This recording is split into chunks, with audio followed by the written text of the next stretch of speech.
The National Museum of the Italian Risorgimento in Torino was founded in 1878. It is uniquely national due to the importance and richness of its collections.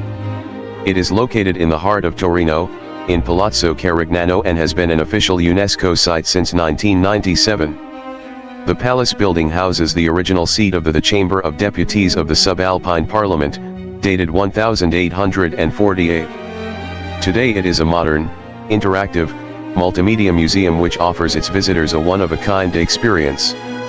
In a tour involving 30 rooms, visitors are guided through the facts and leading figures of the Risorgimento, the unification of Italy and the birth of European nations.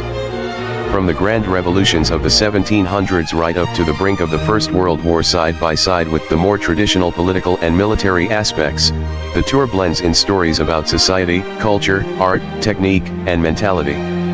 The collections. The substantial heritage, partly displayed in the museum tour and partly revalued in temporary exhibitions, is largely held in the iconographic showcase. Among the diverse types of material, the principal nucleus of which spans the 18th and 19th centuries, there are some examples from the 1600s and others which run through to the 20th century. These include, in particular, the collections of iconographic prints, maps, and postcards, as well as the collections of historical photographs and posters. An important library is annexed to the museum itself, specialized in the history of the Risorgimento period. Part of this heritage is the Encyclopedia or Reason Dictionary of Sciences, Arts, and Crafts, compiled under the direction of Denis Diderot and Jean-Baptiste Léon d'Alembert and printed in Livorno, Leghorn, between 1770 and 1778.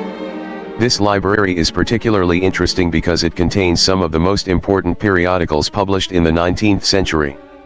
The historical archives of the museum represent a documentary complex of extraordinary richness and interest.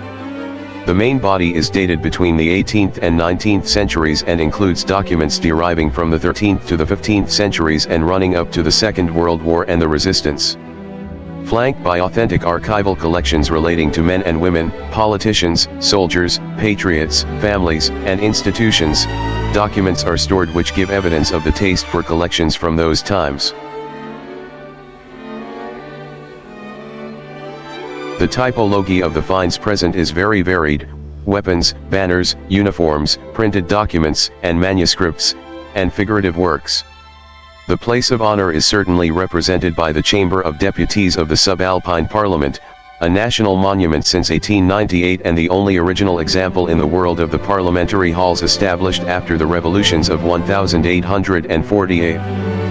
Proclamation of Rimini by Gioacchino Murat in 1815, preserved in the museum. The 2,579 artifacts on display to the public, which were selected from the 53,011 belonging to the museum, describe the path that led to the unification of Italy.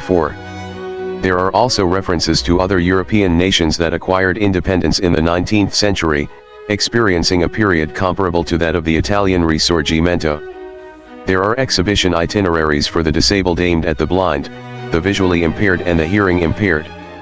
The exhibition occupies approximately 3,500 square meters distributed over 30 rooms. The first three narrate the exhibitions of the past from a national perspective from 1878 to 1961, from a Piedmontese and Turin perspective and from a fascist perspective, to illustrate the different interpretations that the Risorgimento had in the 19th and 20th centuries.